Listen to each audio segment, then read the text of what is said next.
Hey guys, what's going on? Wanted to introduce the 1981 Chevy Corvette project. I teased this in one of my Jeep CJ7 videos, but this is the next big project. So this is a factory black with a tan leather interior, L82 V8 and 4-speed manual transmission car. This car is my mom's, and she is the original owner. She bought it brand new in '81, and I mean, it has a really cool story with it. She saw a 68 to 70 when she was younger, really liked it, decided that she wanted one, so she saved all her money, whatever, and in 1981, she was able to buy this brand new. She wanted a 4-speed, she did not want an automatic, and she bought it without knowing how to drive manual. And the story is that she went with her dad. He drove it off the lot, and halfway home, he got out, told my mom, see you back at the house, got in the car with my grandma, and they left. And she had to figure out how to drive a 4-speed transmission in order to get her brand new car home. And from there, taught herself how to drive manual. So this car's really cool, really awesome story. I could tell a ton of stories about it, but long story short, about 2009, 2010, it finally failed emissions testing. So it failed inspection, and it was the only car my mom had. The only other car was my dad's SUV, and my mom decided that the car was not worth putting the money into because there were other issues besides just the emissions that she would need to get fixed. And it sat. I taught myself to drive manual transmission on this car.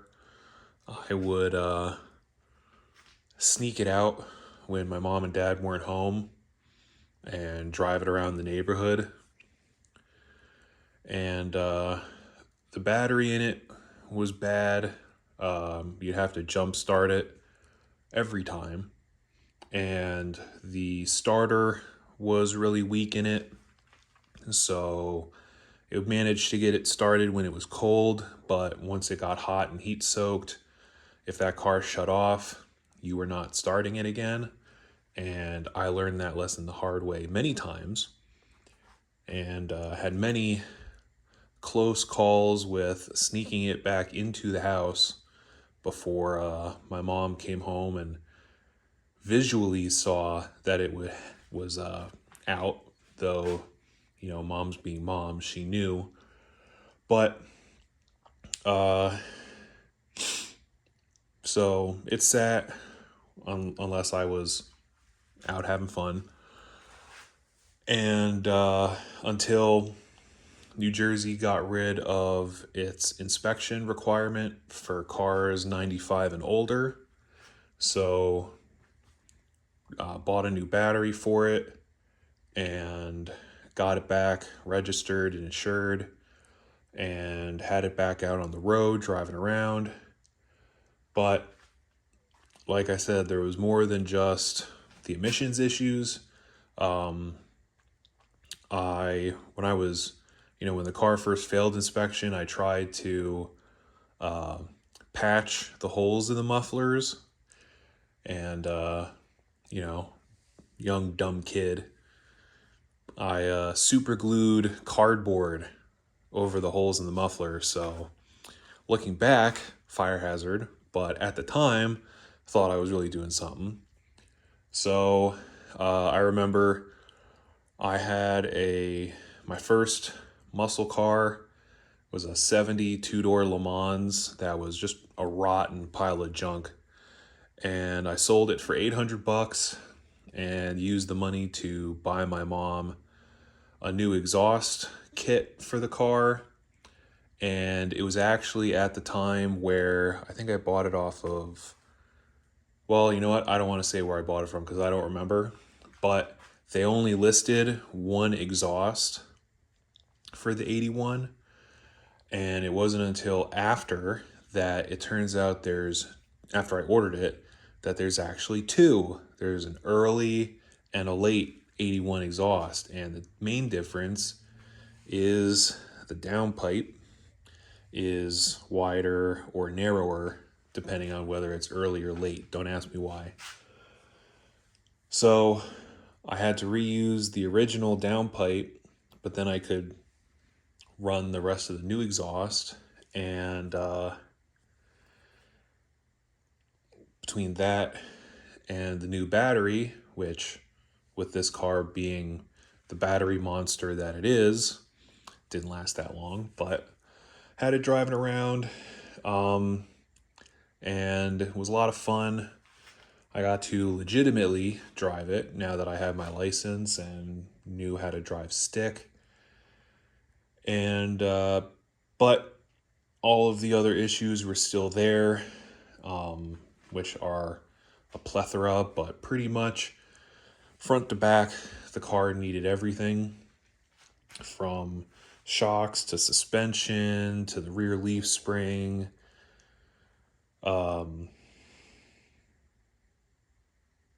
Transmission, the shifter was worn out, so the reverse lockout didn't work anymore. And it just got to the point where, and it leaked just about everything. So it got to the point where one day, my youngest brother was, I think, pulling it in or out of the garage, and I happened to be standing outside looking at it, and I literally, as he was letting the clutch out, you could see the rear wheel move back and forward in the wheel well. And I noticed when I was driving it that, especially like second and third, if you were like, getting in it, you could feel when you let the clutch out to shift, the tail would kind of straighten out. And then when you would get back in it, the tail of the car would kind of slide over. So I made the decision, this thing needs everything. So I'm just going to tear it all the way down, because on these C3 frames, they are notorious for rotting from the top down, just because of how Chevy designed this area of the frame. It's essentially a frame rail here, a frame rail there, and a frame rail up, and it all just kind of gets welded together, which is a very interesting design. But so they will rot from the top down. So if you're ever looking at one of these and you see it's rotten on the bottom, that means it's already gone on the top and your frame's junk. So I got the body off. Luckily, this frame is in really good condition for what it is.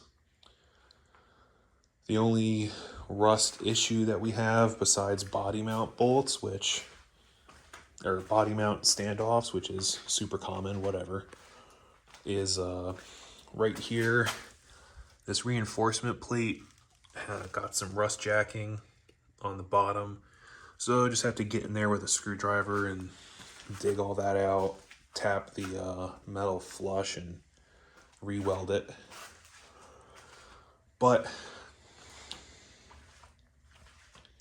the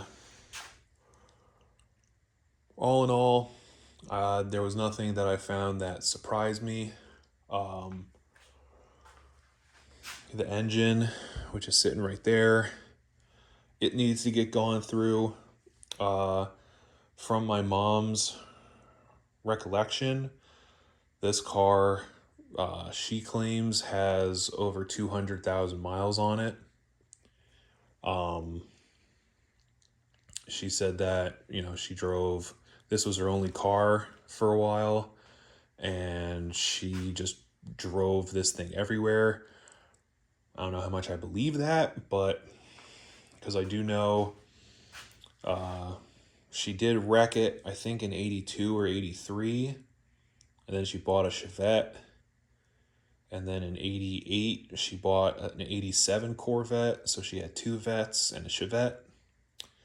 And she had all three of those until after I was born. And then she sold the Chevette because it wouldn't die. And then the 87 got wrecked. And by that time, this was her only car. But she wasn't really driving that much, as much, because she had, the kids and whatever.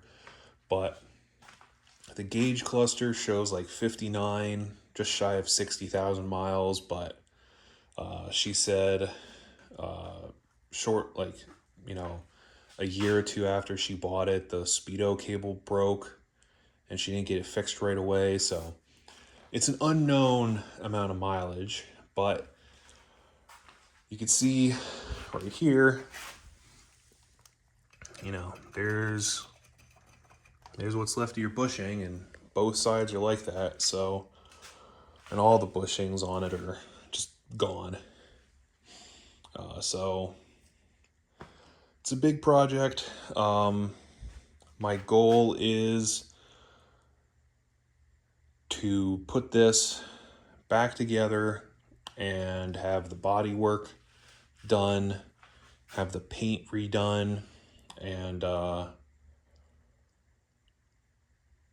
have this car looking and driving as well or better than it did when she bought it brand new. So, starting with the frame, obviously I already went over what our plan is with the rust, jacking, and that one plate. All four body mount standoffs are pretty rotten. Well, they are rotten. So they have to get replaced. Whether I will chop the whole thing out and replace the whole body mount, which I don't know that I want to do, or if I will buy the standoffs, but then, cut and re-weld new metal on. Because in reality, the only thing that really has to get replaced is the part that the actual bushing sits on. So I can do what I did on the Jeep, which is just cut the rotten metal out on the top, leave as much as I can, and then cut the same piece out of the new mount, slide it in and weld it. The slight difference will easily be taken up by the rubber on the body mount squishing. But get those replaced, get the frame, wire wheeled like crazy, top, bottom, try and get everywhere, get in to where the control arm sits and just get all the rust and crud off of it, and then spray it with rust converting paint, and then paint it black. Pretty much the same thing I did on the CJ. And then build the frame back up to a rolling chassis. So we got to go through the rear diff, get the rear diff mounted back in, again redo these trailing arms and the axle shaft U-joints and all that stuff, clean them up, get them back in. The gas tank I have, it's in good condition, so I'm going to try and I shouldn't have to replace it, so we'll get that back in. And then, front suspension, engine and transmission, the drive shaft. I want to have everything in here just because if you've ever seen a video of someone pulling an engine, it's really hard to do on these because of, you know, how wide and how long the nose of these cars are, mainly how long. So you can't really put the engine and transmission in together. At least if you had the core support and all that noise. So it'll just be easier to get everything put back together that we can on the frame. And then from there, we have to get the body stuff done. So there's a lot of stuff I still have to do tear down wise on the body. You know, I have to get the booster and master cylinder out of here. I have to get, you know, everything, all the stuff torn off the firewall. All the wiring, I'm ideally going to replace because a lot of this wiring is old and, you know, you're better off just, if you can, you're better off just getting a new harness and having all new wiring instead of dealing with old stuff. Plus, I want to D81 the wiring. So I want to take out all the 81 wiring and put in 1980 Corvette wiring. So we'll eliminate the computer and all that nonsense. So have to do that. The wipers, not going to really get into them. You know, I don't want to take this thing like all the way down. I don't think that's necessary. But, you know, just get through and get in here and change the consumables. I mean, you can see our hood release, cable, got some interesting wire tie stuff going on there. Hood release hinges probably need to be replaced. So, you know, I know the washer fluid bottle's broken, so I still have to get through and tear a bunch of stuff out of the engine bay. We have to come through, tear the steering column out. I'll have to get a new steering wheel. The steering wheel's not terrible, but the paint's flaking off and the leather's kind of checked. So do that. Try and get at least new turn signal and tilt column arms, and go through, probably change out the turn signal switch, the ignition switch, all that good stuff. Have to go through this window motor. I know is stripped out at the very end. It's power windows, but the window would almost come up all the way, and then the motor would make a stripped out noise, so you'd have to pull it up the rest of the way. Same thing putting it down, you'd have to push it down, and then the motor would take it the rest of the way. That side worked fine, but if I'm going to change one, I'm going to change both. And then need to get all this jute padding stuff out, get the HVAC box out of there, make sure that's all cleaned out, and get that torn out. I don't know, I have to look into the Vintage Air, see if they have a kit for these, because I know this thing was hot. This thing was hot. So definitely want air conditioning, which this car did come with, but it never worked. So see if they make a Vintage Air kit for these, for the 81, And if they do, I'll probably tear this stuff out and just replace it with the vintage air stuff. Rust wise, it's not as bad as it could be. I mean, our floor pans are pretty solid. We do have some rust going on down in the lower part of the bird cage, definitely on this side. You can kind of see there, and down here kind of looks like it's swollen. You can see right here, have some interesting rust going on. I'm not sure what's up with that. Don't have that issue on the other side. And the other side of the bird cage doesn't look as bad, but I know this thing started leaking water in '94 because one of the stories is that the spring after I was born, Mom came out and the floorboards in the front had standing water in them for the first time. You know, T-top seals failed, and I guess it spent the winter with melting snow causing water to come in.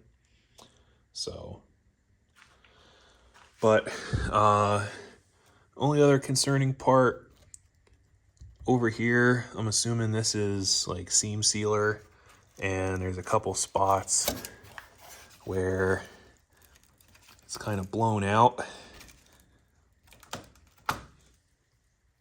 And underneath is a little surface rusted. Yeah, it looks like it's just seam sealer. So I'll probably have to dig all that seam sealer out and make sure that's cleaned up. I'm gonna have, I'm not gonna do it, but I'll probably have both of the windows pulled just so that area can be checked. Get this T-top trim off, check underneath of it. And then obviously all your consumables, your weather stripping, belt molding. I'm gonna do all new interior, new door panels, carpeting, interior pieces, new dashboard.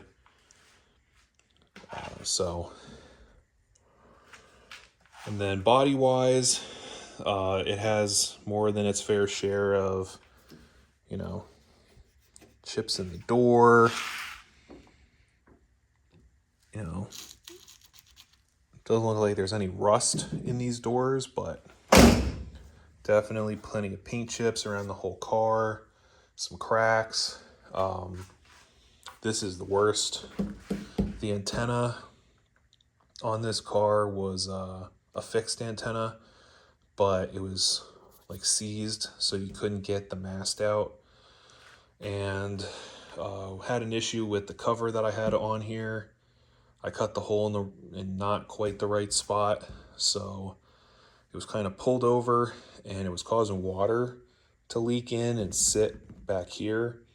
So before a snowstorm, I just threw a tarp on it and just threw a tarp on top of the antenna, and that was a really bad idea. Snow hit the tarp and it weighed it down and pretty much pushed the antenna through the fiberglass here. So this whole thing needs to get reworked. The front and rear bumpers, they're just here for show, just to kind of make the car a little bit more complete looking. But they're both going to get replaced just because they are urethane. And for anyone who doesn't know, these cars are notorious for the top of the urethane especially to warp and get wavy, which this one has it bad, both front and rear bumper. So going to replace these with fiberglass bumpers. First of all, you know, if this thing gets bumped, if it's bumped hard enough to crack the fiberglass, it's going to be cracked hard. It's going to be hit hard enough to mess up the urethane bumper. Plus, the fiberglass won't warp in the future. So And then I have to crawl around underneath officially. I've never actually like looked 100% underneath the tub, but I do know on both sides this rear body mount is supposed to be a metal cage, and the metal is completely gone. You can see the 2 tabs of it that are left. So I have to replace those on both sides. But the idea is,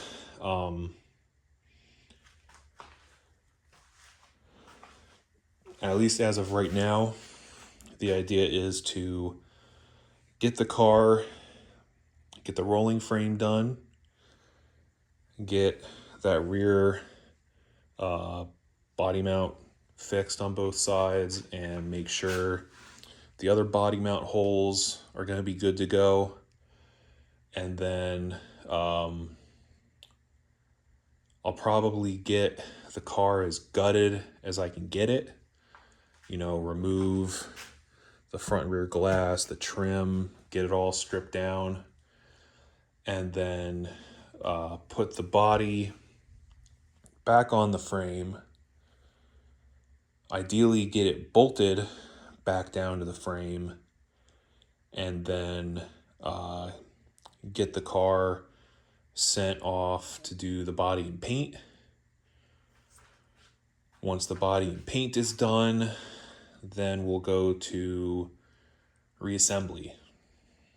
Doing the hooking up the brakes, because obviously I'll have the fuel and brake lines all ran already. Just hook them up to the master cylinder and get everything buttoned up under the hood, get the front reinforcement back on. I don't know that I'm really going to mess with the rear reinforcement. I don't know that I really want to deal with trying to get these inner bolts out. It just feels like they're nut and bolted, but they don't really need to come off, so they're probably not going to. But get it all reassembled. Actually, I'll probably have to have the front bar done so that they can have the front rear bumpers painted and installed before I get the car back. But anyway, yeah. Body back on the frame, frames restored, body worked and painted, and then we can deal with reassembling the interior, reassembling the engine bay, and have a pretty much brand new 81 Corvette. So yeah, the future for this right now is a lot of cleaning, a lot of checking out, cleaning the frame, cleaning up and going through the engine, transmission, whole 9 yards. So I'll catch you guys then.